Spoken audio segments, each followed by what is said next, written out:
Good afternoon, Bulldog fans, and welcome back to another installment of Above the Net with head women's volleyball coach Dylan Butler. Coach, welcome back. Thanks for having me. It's been a month, we'll say, because it's been 29 days or so since our last coaches show. And in that span, you've played 8 matches in conference. Really, it's been the second half of your conference schedule. And instead of us going over each and every game in that span, why don't you just give us an overall view of how you felt those 8 games went? So overall, the 8 games, some of them proved a challenge, and then in others we rose to the challenge. The big thing for us has been injuries the last month. Had a lot of key players out at critical times, and it gave opportunity for my young ones on the bench to step up and start gaining the valuable experience that'll pay dividends to the team in the future.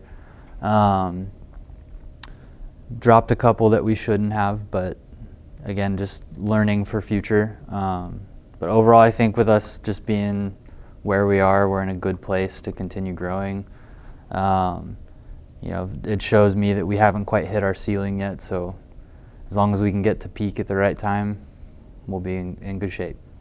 Well, and you and I talked a little off the air before we started that the injury bug has, at any given point, it's been a while since you've had your full starting lineup there, and hopefully as we progress and play tonight's last conference game as we move into the conference tournament, and we'll talk more about that as well, hopefully that you'll be back to full strength and ready to go in a big conference tournament for the program. So the reason we're here is tonight's game against Panola is the final home game for the volleyball team, but bigger than that, it's sophomore night.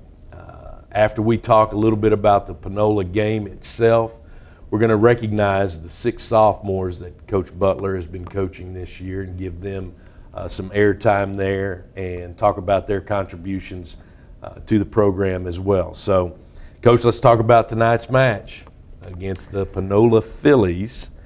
You're going to finish up the conference schedule. Both of you will finish up that conference schedule tonight. So I know you weren't pleased with the way you played them in the first match. So what's going to be different about the match tonight as compared to our first meeting? So the first matchup, we struggled mentally. That was our biggest thing.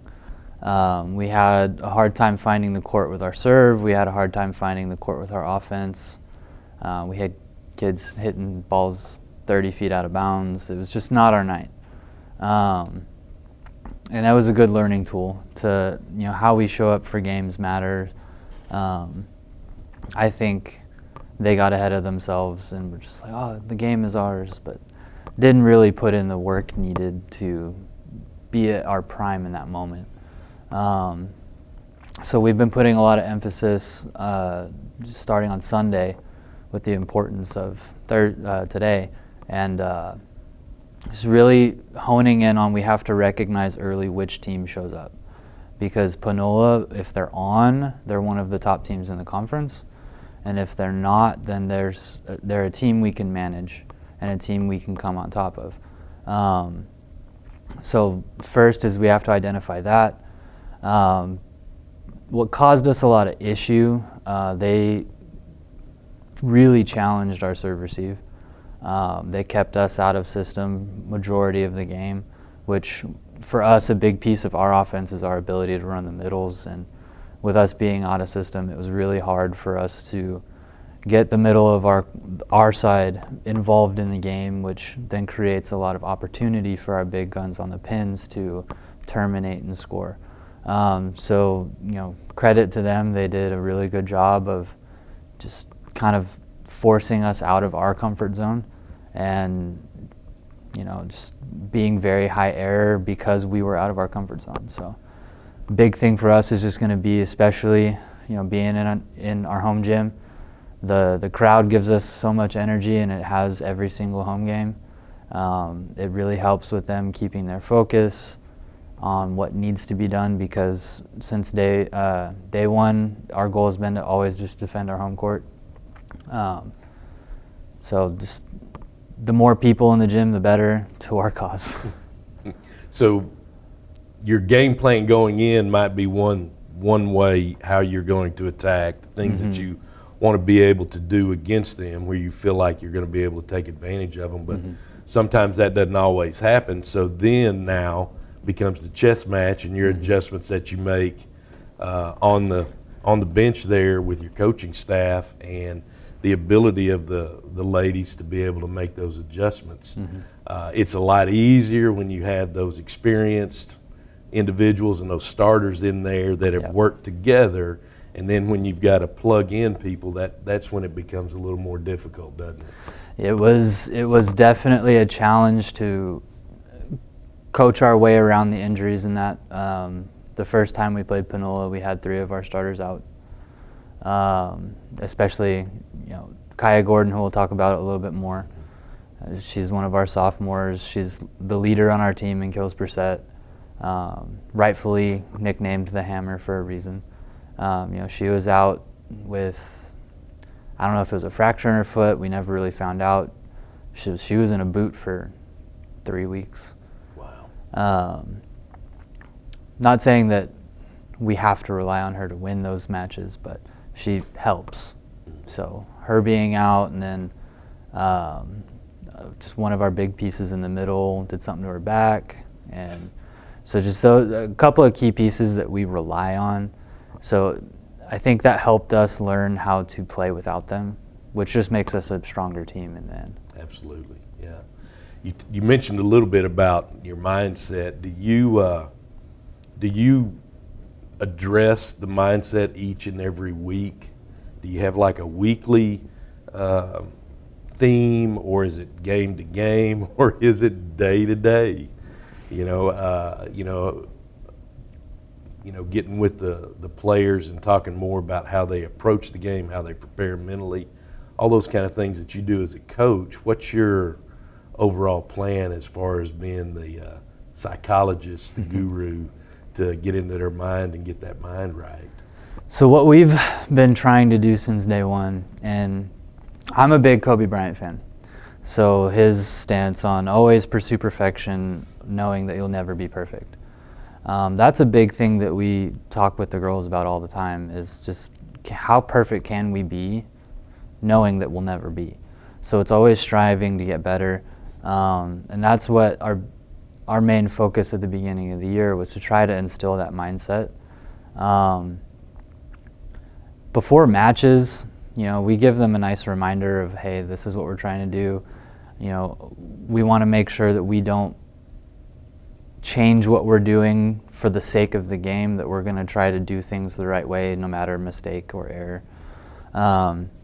So for us, we have to continue to keep playing the way we play. We've had a couple of moments throughout the season where we play the way the other team wants us to play, and we fall right into their hands. So it's just reminding them consistently of, we need to play how we play. And then in match preparation, we go game by game. So my assistant Lauren and I, we sit down and we make a full scouting report. We go the whole 9 yards. We got pictures, the roster, our notes on each player, and we give that to each player. And then we sit down, and on average, we'll watch about 4.5 hours of film on each opponent before we play them. So we started Sunday. We watched about 2 hours of film on Wharton, and then on Monday we watched 2.5 hours on Panola. So we're really in depth of trying to get them to see that team on a regular basis, so when the team's in front of them, there's no surprises. So we'll go back and we'll watch 2-3 games prior, and try to point out all the tendencies we see, and then we even try to have them keep a blank piece of paper and write down the things they see. That way, we just, as a team and not just as a coaching staff, we're all scouting them, and we're all familiar with what they do. And then going into practices after we watch film to prep for that, we call them A side, B side. Our B side does a really good job of, when we assign them, okay, you're this person on that team. Try to do what they do. That way it's familiar in the physical aspect of it, as well as they're trying to remember what they look like doing it. That way, come game time, we're locked in, we know what we need to do, and just at that point it becomes, can we execute it to the best of our ability? Well, thanks for that. That's a big piece. You've just given us, how you prepare, things that you do, and it's not like other teams don't do something similar to it. I appreciate you sharing that and what we do here at Navarro. So let's talk about sophomores. We mentioned them early in sophomore night. There are 6 sophomores that have been very successful over their 2 years here, and that's too bad you only get them for 2 years and then boom, they're gone. So about the time you feel really great about where they are, they're out the door, and you're grooming those freshmen to become that same person that just left. So, coming into your first year, I know you relied on their leadership, you relied on their buy-in and their guidance to the young people, and really diving into what you and your staff bring to the table as far as the team itself. So before we talk individually, as a whole, talk a little bit about this sophomore class. So the sophomore class, I'm very fortunate that I had the opportunity to come in the spring and really start to get to know them, and them get to know me. I'd say early on, there was some hesitancy because I coach a little bit different than Ariel, the former coach. But once they kind of got a feel for me, they started really, for lack of a better word, vibing with me. And from that day, it was probably 2 weeks after I was officially here, we all just kind of put our noses to the grindstone and started working and kind of learning the systems that how I like us to play.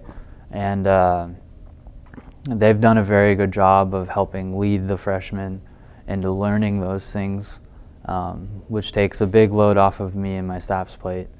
They're very good about holding everyone on the team accountable when we're in practices and what we're supposed to be doing. Without that group, I think my first year here might have been a little different. They're a very special group. They're special not only on the court, but also in the community.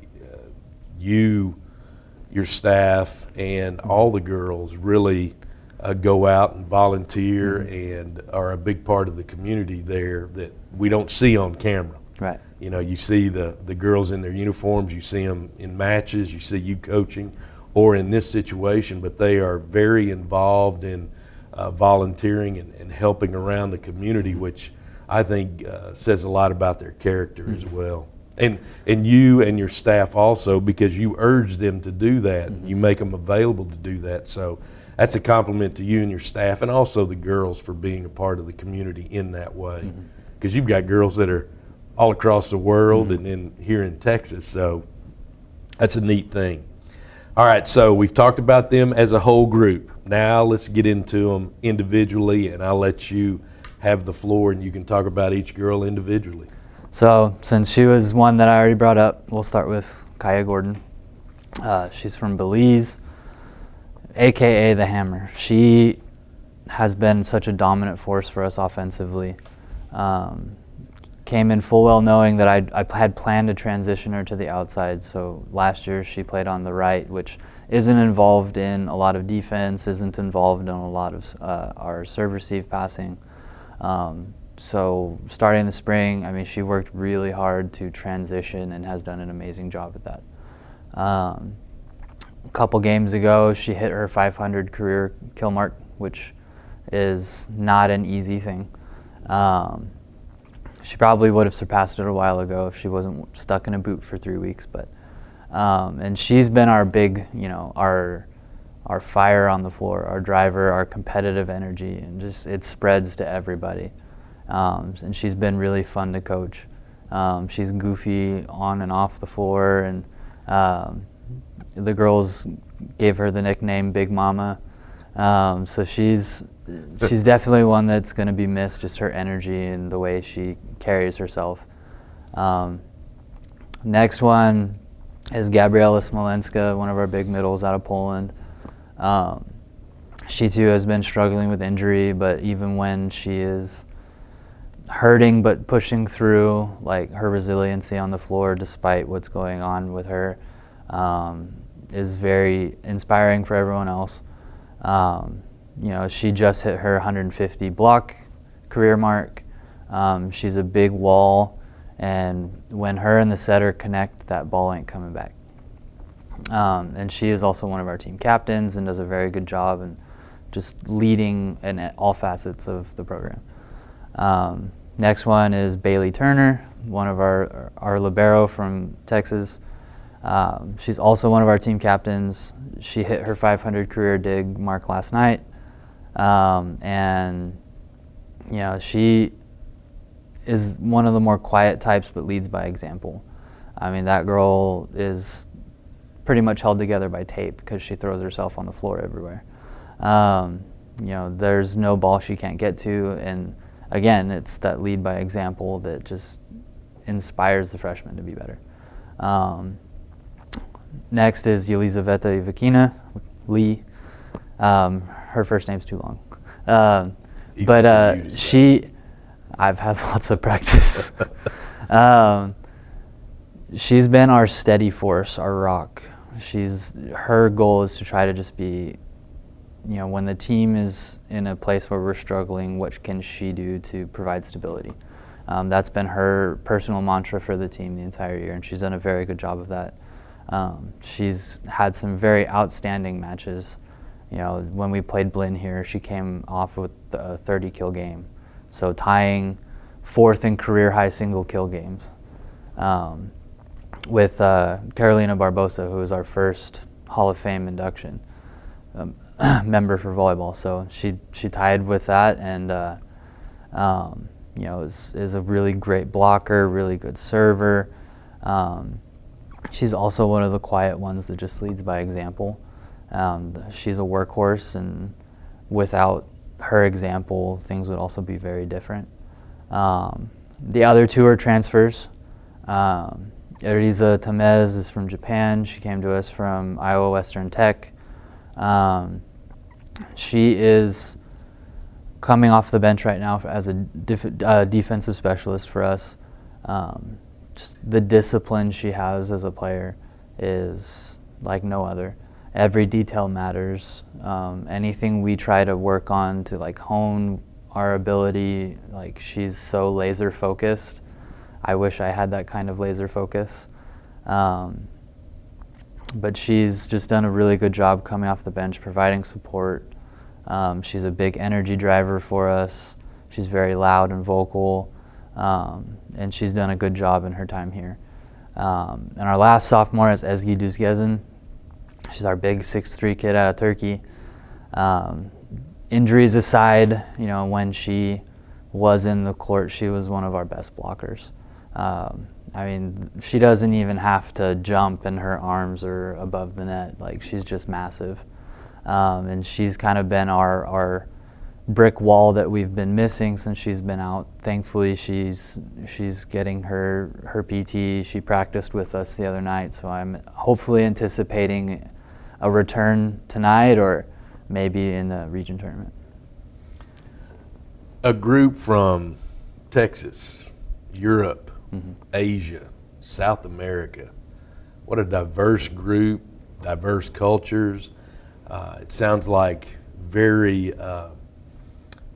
you use the term laser focused, very focused group of ladies, mentally tough. You'd have to be mentally tough to come halfway across the world to come to Corsicana, Texas and play junior college volleyball. That's some mental toughness that to me is immeasurable. You can't measure that. So, well, it's been a pleasure watching them these last 2 years, the ones that have been here for 2 years, and they have continued their tradition of being successful, being tough-minded, very athletic, and really bought into the game of volleyball. And to me, they've really bought into your style of coaching and your style of play too. So it's a compliment to them. You were very fortunate, like you said, to be here in the spring to be able to get to know them, and you guys vibed, and it shows by the success that you're having with them now. So, well, that's great, and they'll be recognized tonight before the game, and then the game will kick off. So we've talked about the month. We talked about tonight's game. We talked about our sophomores. So let's end the show talking about the Region 14 standings, and we'll roll into conference tournament talk, and I'll give Coach the opportunity to explain all those pieces to us. But first, our conference standings. Number 1 in the conference is Blinn. They are also ranked number 8 in the nation. They're 13-0. We fall into the second place spot here in the conference with a 10-3 record, and we're number 13 in the nation. And then Trinity Valley comes in third. They are at 9-4, and they are 14th in the nation. Panola is fourth at 8-5. Wharton is fifth at 6-7.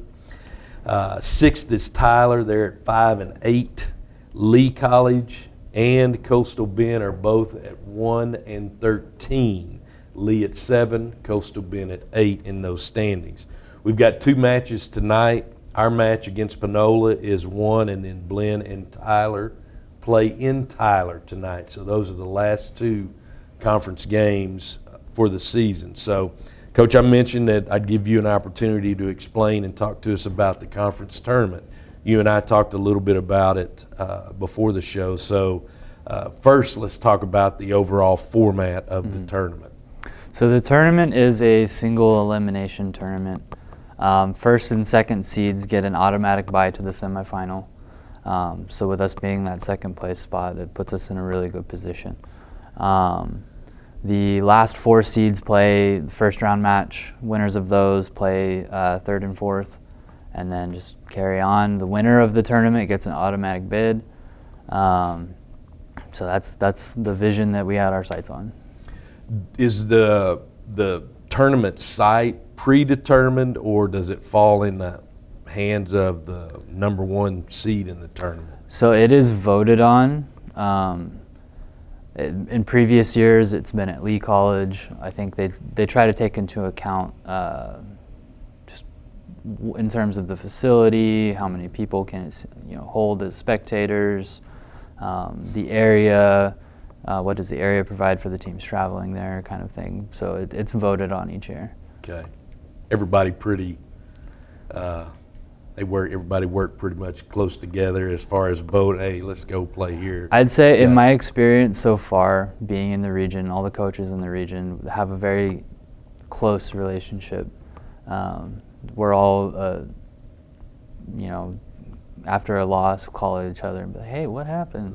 Yeah. We're all pretty close, so that's been a nice change in coming over to Region 14. I will say that I have been asked to put in a vote for Navarro to host the region tournament next year, so hopefully we can do some convincing, and then we can be the ones hosting next year. That'd be nice. It'd be really nice. Well, all right, Bulldog fans, there you have it. We've covered the last month, last half of the volleyball season and conference schedule. We talked about tonight's match against Panola. We've highlighted the sophomores, and they'll be recognized tonight before the game as well. We've talked about the conference tournament, where we stand, and overall format. So you've got the skinny, so to speak, on volleyball. Come out tonight, watch a great match, cheer on the Bulldog volleyball team, also those sophomores. And like I said, we've got sophomores from 3 different continents that have spent 2 years here at Navarro, and it's an opportunity to show the appreciation you have for them, to take the time to come away and leave home and come to Corsicana, Texas, and play junior college volleyball here at Navarro. So show them the love, come out and watch. If not, enjoy the stream here. It's going to be a great match, and the Bulldogs will come out on top. I'll make that prediction for you, Coach. Hopefully I didn't jinx it. If I do, then I'm done. Yeah, let's knock on plastic. Here we go. But anyway, thanks for joining us. Enjoy the stream here, and come out and support those Lady Bulldogs as they play their match tonight with the Panola Phillies. And after that, let's go Bulldogs.